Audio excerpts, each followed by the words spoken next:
berjalan dalam firman-Mu, hatiku siap.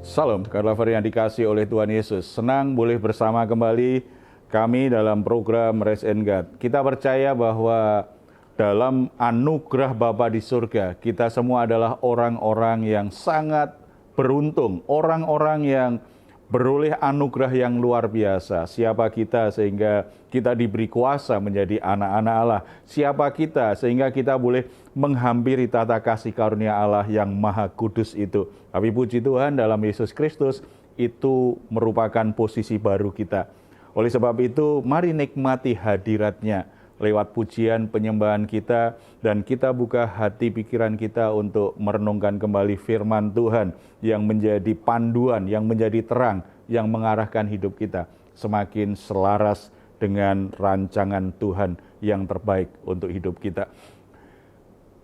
Tuhan Yesus berkata, marilah kepadaku semua yang letih lesu dan berbeban berat, aku akan memberi kelegaan kepadamu. Mari kita hampiri Dia. Apapun yang menjadi masalahmu, apapun yang jadi beban beratmu, Dia akan peduli, bahkan akan memberi kelegaan. Puji Tuhan, mari kita bersatu dalam doa. Bapa di surga, kami ucap syukur karena dalam Yesus Kristus kami semua mendapatkan posisi yang luar biasa, anugerah-Mu luar biasa. Kami adalah orang-orang yang benar, kami adalah orang-orang yang kudus, kami adalah anak-anak Allah, boleh menghampiri tata kasih karunia-Mu yang kudus tanpa perasaan takut dihakimi. Bukan karena kami orang sempurna, tetapi penebusan Yesus Kristus bagi kami sempurna adanya. Oleh sebab itu, Bapa, saat ini kami hampiri Engkau. Kami persembahkan korban syukur kami lewat pujian penyembahan dan hidup kami yang terbuka terhadap kebenaran firman-Mu. Mari Bapa, Engkau lawat setiap kami dan Engkau nyatakan hadirat-Mu. Kami semua boleh menikmati persekutuan yang indah dengan-Mu. Semua pergumulan, semua beban berat, semua masalah apapun, ketika kami menikmati hadirat Tuhan, maka kami akan mengalami kelepasan, mengalami kelegaan, ada ketenangan, ada kekuatan hati. Bahkan kami percaya Tuhan akan buka jalan, membuat kami semua boleh keluar dari semua situasi sulit dan masalah sebagai pemenang-pemenang yang menyatakan karya Tuhan yang ajaib. Ini kami Bapa, dalam nama Tuhan Yesus kami berdoa. Amin. Kembali kami bersahati Tuhan malam ini. Kami mau duduk diam di dalam hadirat Tuhan. Kami mau menaikkan pujian dan mendengarkan firman-Mu. Berbicaralah bagi kami Tuhan malam ini dan lawat setiap kami.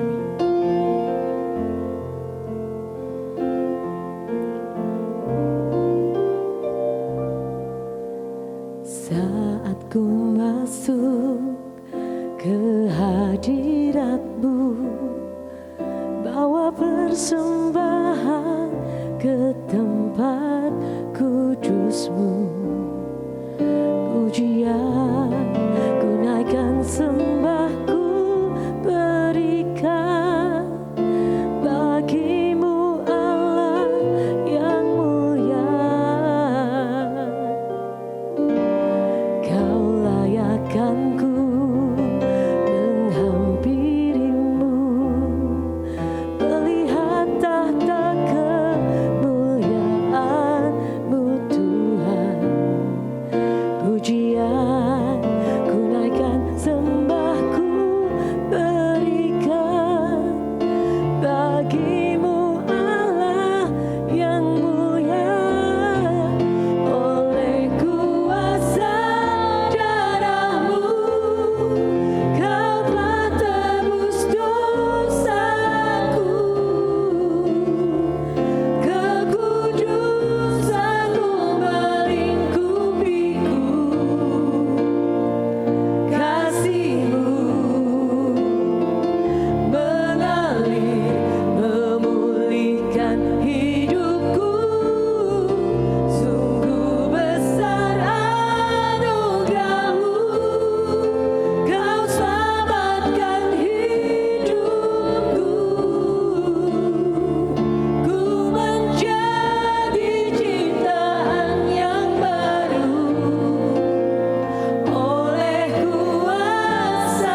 Saat ini kita akan sharing firman Tuhan, pentingnya membereskan kesalahan masa lalu kita. Sebab ada banyak orang sebenarnya sudah tidak melakukan lagi kesalahan itu, tidak lagi melakukan dosa itu. Tetapi karena tidak dibereskan dengan baik, maka kesalahan itu masih mengganggu hati nuraninya, masih mengganggu sikapnya, emosinya, pikirannya. Kita harus membereskan. Dan itu dialami banyak orang yang terganggu dengan masa lalunya, membuat dia tidak bisa bertumbuh dengan baik. Ada satu pertanyaan yang akan saya bacakan dan nanti kita sharing apa yang menjadi jawabannya sesuai firman Tuhan. Saya pernah mengkhianati istri saya, walaupun saya sudah minta maaf dan tidak melakukannya lagi. Tetapi kesalahan itu tetap menekan jiwa saya. Apa yang harus saya lakukan agar mengalami kelepasan? Dosa itu menimbulkan perasaan bersalah. Hanya orang yang hati nuraninya sudah keras, sudah mati, ketika dia lakukan dosa tidak merasa bersalah lagi. Itu biasanya sangat keras sekali hatinya. Tetapi bagi orang percaya, seharusnya ketika kita melakukan dosa, kita jadi merasa bersalah. Hati nurani kita terganggu kalau kita tidak mau meninggalkan dosa itu. Yang dialami oleh Bapak tadi berarti sesuatu yang benar, dalam arti bukan perbuatan yang benar. Begitu dia mengkhianati istrinya, dia merasa bersalah, dia mengaku minta maaf terhadap istrinya. Tetapi masalahnya dia terus dikejar perasaan bersalah. Ada dua kemungkinan. Kemungkinan pertama, istrinya tidak memaafkan.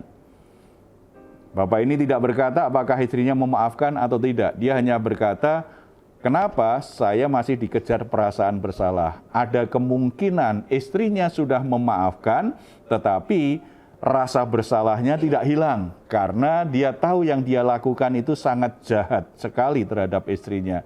Dia sangat menyakiti hati istrinya. Dan merasa berdosa juga di hadapan Tuhan. Kalau itu terjadi, makanya kita akan belajar saat ini kita perlu bereskan hal-hal yang memang terkait dengan masa lalu kita, supaya kita tidak terus-menerus dikejar rasa bersalah atas apa yang kita lakukan di masa lalu.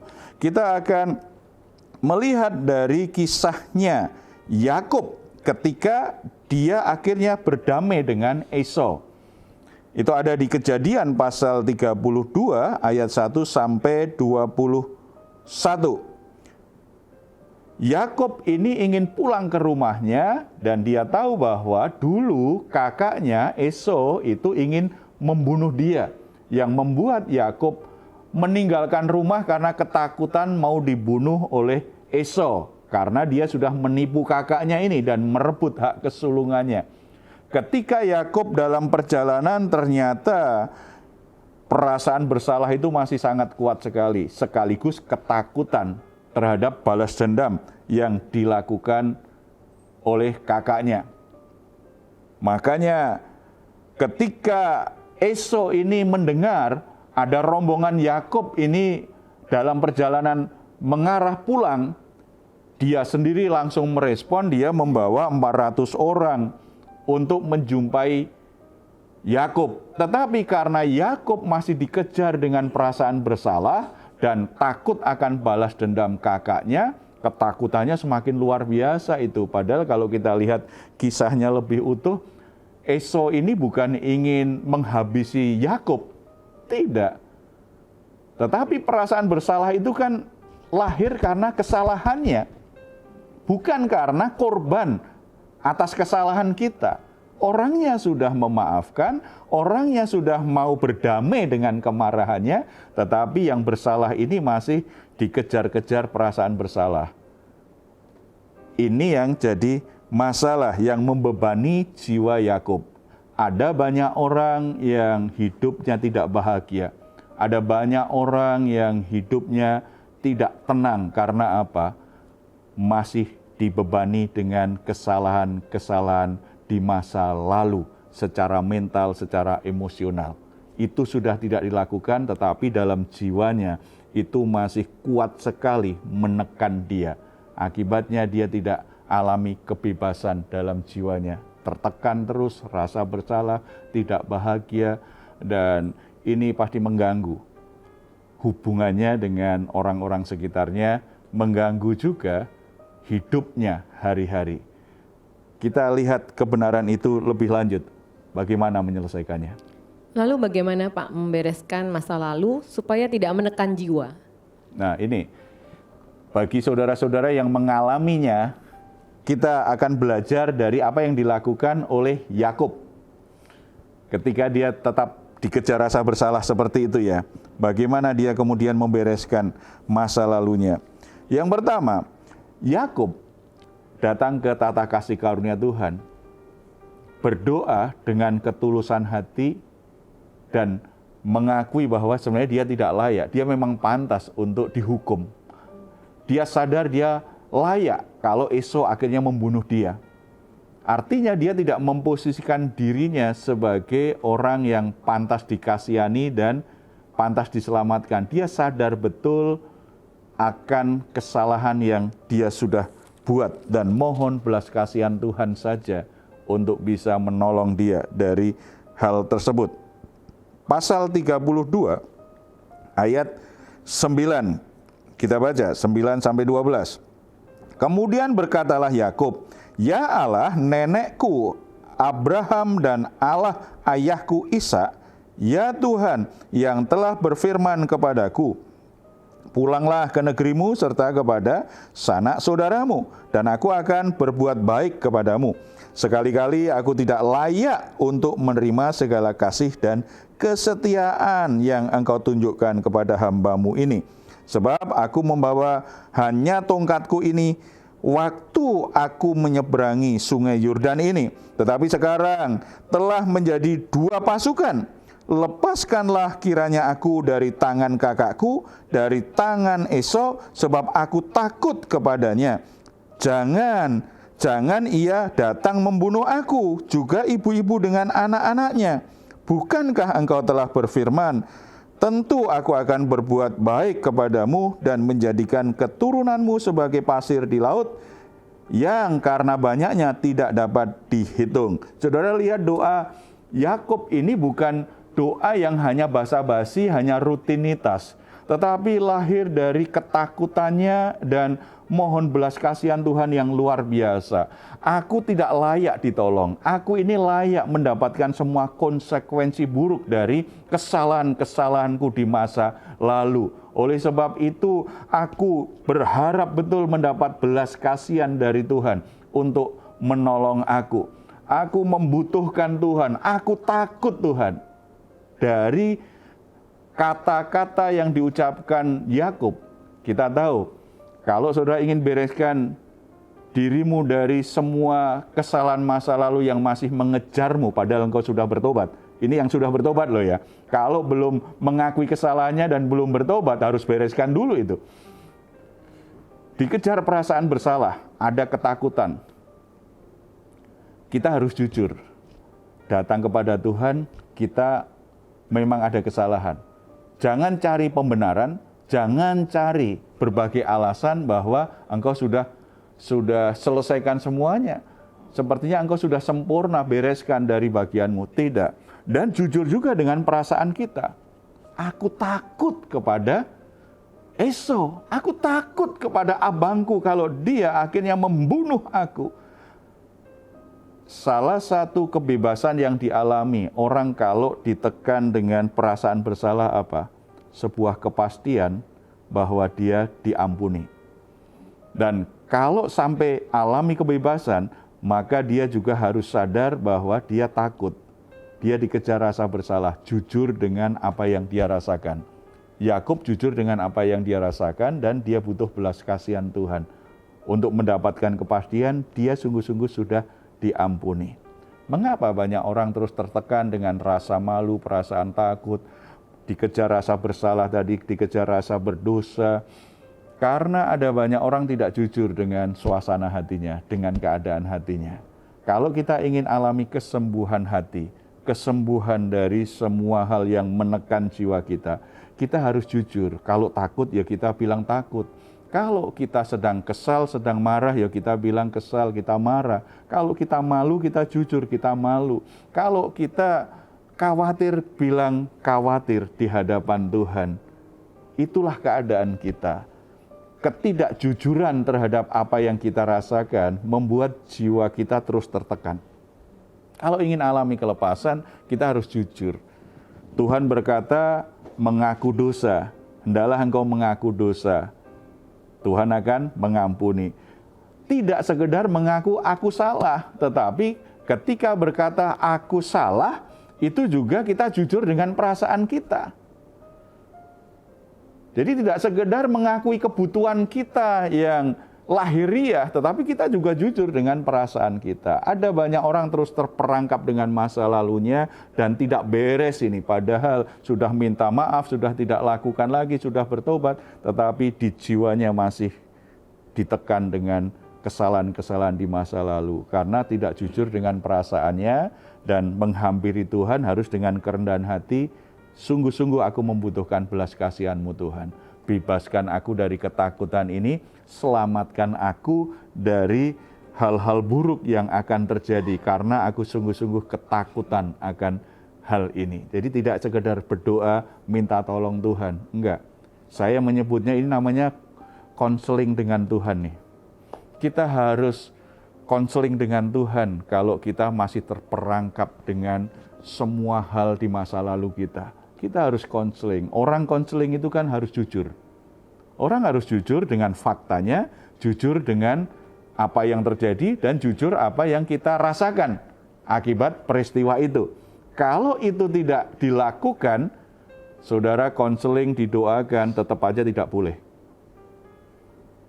Harus jujur dengan faktanya dan jujur dengan perasaanmu. Setelah itu, harapkan belas kasihan Tuhan menjamah dan menyembuhkanmu. Tidak mudah bagi laki-laki, sangat mudah bagi perempuan. Laki-laki cenderung menggampangkan perasaannya atau mengabaikan perasaannya. Kalau perempuan terlalu mengutamakan perasaannya. Kalau dalam konseling kan begitu. Kalau perempuan itu nangisnya banyak, panjang. Sesi konseling pemulihan yang sering kita lakukan, kalau perempuan yang konseling, pertemuannya 1 jam, itu 45 menit banyak tetesan air mata. Ngobrolnya yang tenang tanpa air mata hanya 15 menit. Tapi kalau laki-laki 1 jam sepertinya stabil sekali emosinya. Nggak ada masalah apa-apa, mainnya logika. Cuma masalahnya kalau nggak ada apa-apa, kenapa konseling? Gitu kan? Nah, laki-laki kadang-kadang tidak jujur. Laki-laki atau perempuan, kalau kita ingin bebas dari dampak dari kesalahan-kesalahan masa lalu di jiwa kita, maka kita harus jujur dengan perasaan kita, minta belas kasihan Tuhan, menyembuhkan dan membebaskan kita dari tekanan-tekanan masa lalu yang masih mengejar kita. Dan yang kedua, melakukan ganti rugi nih. Kalau kita perhatikan ya, Yakub ini tidak hanya berusaha berdamai dengan kakaknya, tetapi karena dia sadar dia pihak yang salah, dia ingin berdamai, kemudian Yakub ini memberikan ganti rugi kepada kakaknya. Ayat 13. Lalu bermalamlah ia di sana pada malam itu. Kemudian diambilnyalah dari apa yang ada padanya suatu persembahan untuk Esau kakaknya, yaitu 200 kambing betina, 20 kambing jantan, 200 domba betina, dan 20 domba jantan, 30 unta yang sedang menyusui beserta anak-anaknya, 40 lembu betina dan 10 lembu jantan, 20 keledai betina dan 10 keledai jantan. Yakub memberikan ganti rugi terhadap kesalahan yang sudah dilakukan terhadap kakaknya. Walaupun kalau kita baca selanjutnya, Esau sebenarnya nggak mau. Agak dipaksa baru menerimanya. Artinya dari sisi Yakub dia tahu apa yang dia lakukan sudah menyakiti hati kakaknya. Apa yang dia lakukan sudah merugikan kakaknya. Karena dia merebut hak kesulungan kakaknya. Ketika dia mau berdamai, tidak hanya dia minta maaf dan memperbaiki sikapnya, tetapi dia melakukan ganti rugi kepada kakaknya. Itu bukti bahwa dia sungguh-sungguh ingin membereskan semua kesalahannya di masa lalu. Ada orang yang langsung menerima ganti rugi itu, atau ada juga seperti Esau tidak mau sebenarnya, agak dipaksa baru menerimanya. Tetapi dari sisi yang berbuat salah, kalau kita sungguh-sungguh menyesali kesalahan kita di masa lalu, kalau kita ingin memperbaiki kesalahan di masa lalu, kita harus melakukan ganti rugi. Misalnya tadi bagi suami yang tadi berkhianat, dikejar rasa bersalah. Dalam pengkhianatan itu ketika dia selingkuh dengan wanita lain, dia pasti memakai banyak waktu untuk bersama-sama selingkuhannya. Dia tidak peduli lagi dengan istrinya. Dia tidak peduli urusan rumah. Dia tidak peduli dengan anak-anaknya. Demikian juga mungkin secara keuangan. Akhirnya uang yang seharusnya diberikan kepada istrinya untuk mengelola rumah tangganya, untuk kebutuhan rumah tangganya, dia banyak pakai untuk senang-senang dengan selingkuhannya. Ada banyak kerugian yang dia telah lakukan dan istrinya tidak mendapatkan hak yang semestinya. Suami itu kalau mau harus ganti rugi. Mungkin secara keuangan bisa saja tidak dilakukan karena tidak punya uang lagi. Tetapi harus ganti rugi, beri waktu berkualitas untuk istri, untuk keluarga. Lakukan tanggung jawab. Apa yang menjadi kesulitan istrimu, itu harus engkau bantu dia. Berikan, ada ganti rugi yang diberikan. Secara waktu, secara materi, secara perhatian, secara kasih sayang, lakukan dengan baik. Itu bagian untuk membereskan ganti rugi. Saya pernah konseling seorang bapak yang melakukan seperti itu. Ketika ditanya, ya saya akan ganti, aku sebagai tanggung jawabku, aku ingin memperbaiki diri. Apa yang kamu minta, aku akan berikan. Kamu mungkin merasa dulu aku tidak memberikan yang seharusnya sebagai suami karena aku berselingkuh. Dia tawarkan, apakah aku harus kasih kamu hadiah? Istrinya bilang, aku nggak butuh hadiahmu. Aku bisa bekerja, aku punya uang sendiri. Lalu apa yang engkau minta supaya aku yakin bahwa aku ini benar-benar ingin memperbaiki kesalahanku? Istrinya hanya minta, mulai besok kamu antar aku bekerja, antar anak-anak sekolah, pulangnya jemput. Lakukan ini aku minta 6 bulan kau lakukan. Dan suami tadi konsisten dia lakukan. Itu bagian dari membereskan masa lalu. Supaya hati nurani kita tidak tertuduh. Karena kita sungguh-sungguh bertanggung jawab dengan kesalahan kita. Kalau itu diminta, oke, aku lakukan. Dan tentu saja dari pihak istri tidak boleh meminta sesuatu yang tidak masuk akal, yang tidak mungkin bisa dilakukan oleh suaminya. Kalau begitu namanya menyiksa, tidak mengampuni, dan itu tidak memperbaiki kerusakan hubungan.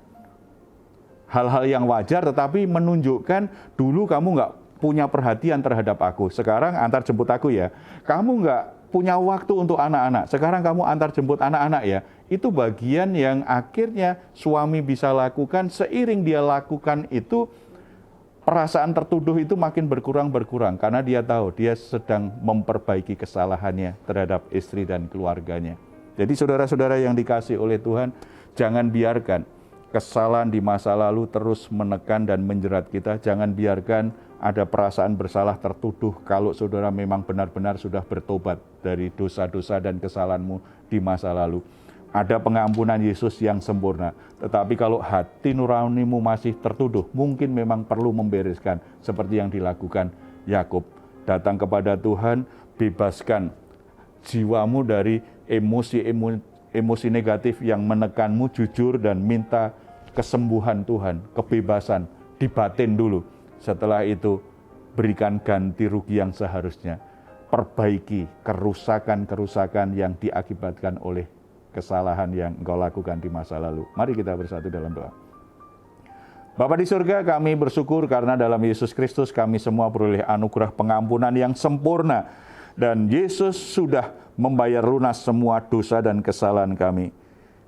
Tiba saatnya bagi kami Kami orang-orang yang sudah diampuni, orang-orang yang sudah ditebus. Kadangkala kami juga masih sembrono, kami berbuat dosa, kami melakukan kejahatan. Kami bersyukur kalau Roh Kudus masih mengingatkan kami ketika kami jatuh dalam dosa, ketika kami berbuat jahat. Ada perasaan bersalah yang muncul di hati nurani kami. Kami bersyukur karena Roh Kudus mengingatkan kami.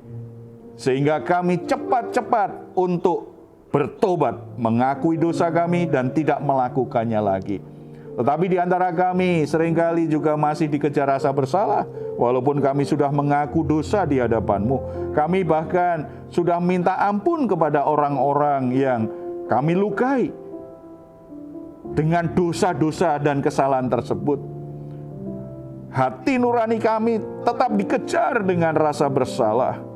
Bapa, bukannya kami tidak percaya pengampunan-Mu yang sempurna, tetapi sepertinya kesalahan di masa lalu masih mengejar-mengejar hidup kami di masa kini. Engkau mengerti suasana hati, apa yang ada di hati anak-anak-Mu saat ini. Kalau ada di antara kami yang masih dikejar perasaan bersalah akibat kesalahan-kesalahan masa lalu, biarlah mereka boleh menghampiri tata kasih karunia-Mu. Mereka menceritakan apa sesungguhnya yang dirasakan hatinya, kegalauan hatinya. Tuhan, jamah hatinya, bebaskan mereka dari perasaan-perasaan tertekan itu dan tegaskan di hati mereka bahwa pengampunan-Mu sempurna kepadanya. Beri kami hikmat, beri kami keberanian untuk melakukan ganti rugi, baik secara materi, secara waktu, secara moral, secara tanggung jawab. Kami mulai ambil tanggung jawab memperbaiki kesalahan-kesalahan di masa lalu, supaya orang-orang yang terdampak dari kesalahan kami akhirnya bisa terberkati.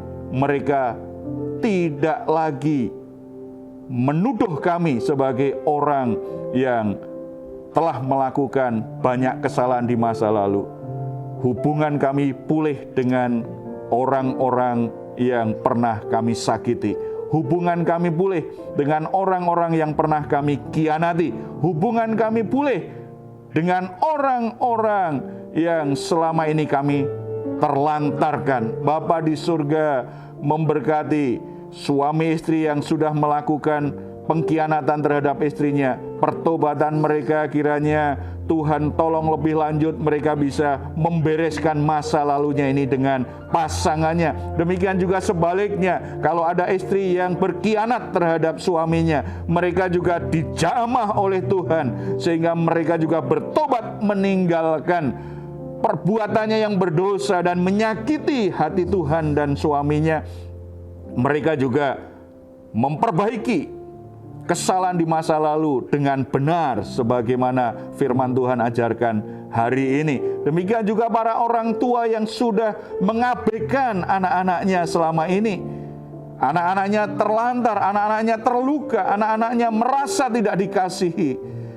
Sebagai orang tua, tidak hanya bertobat mengaku dosa di hadapan Tuhan, tetapi juga melakukan ganti rugi, memberi perhatian, memberikan kasih sayang, memberikan waktu yang terbaik untuk anak-anaknya, supaya hubungan dengan anak juga menjadi pulih. Terima kasih Bapak.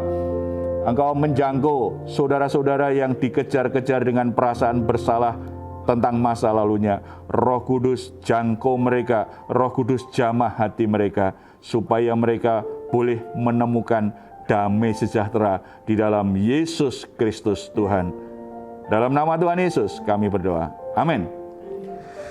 Baik, saudara-saudara yang dikasihi oleh Tuhan, jangan biarkan masa lalu, apapun itu, apalagi yang merupakan kesalahan, itu tetap memenjarakan hidupmu, membebani hidupmu. Karena Tuhan punya rencana yang sangat indah untuk masa depanmu, dalam kebebasan untuk melakukan kebenaran Tuhan dan penuh sukacita. Kalau saat ini saudara sedang mengalami berbagai macam pergumulan dan itu sulit saudara atasi sendiri, saudara juga butuh dukungan doa, silahkan menuliskannya di nomor telepon yang tertera di layar saudara. Tim doa kami akan mendukung saudara dalam doa. Kami percaya bahwa doa orang benar besar kuasanya. Kalau saudara ingin memberikan komentar, silahkan menuliskannya di ruang komentar yang ada di channel Diaspora TV. Kami tunggu. Mazmur 4 ayat 8-9.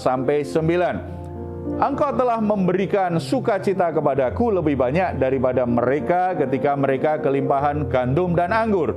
Dengan tentram aku mau membaringkan diri lalu segera tidur. Sebab hanya Engkaulah ya Tuhan yang membiarkan aku diam dengan aman. Puji Tuhan, selamat malam, selamat beristirahat. Tuhan Yesus memberkati kita semuanya. Salam.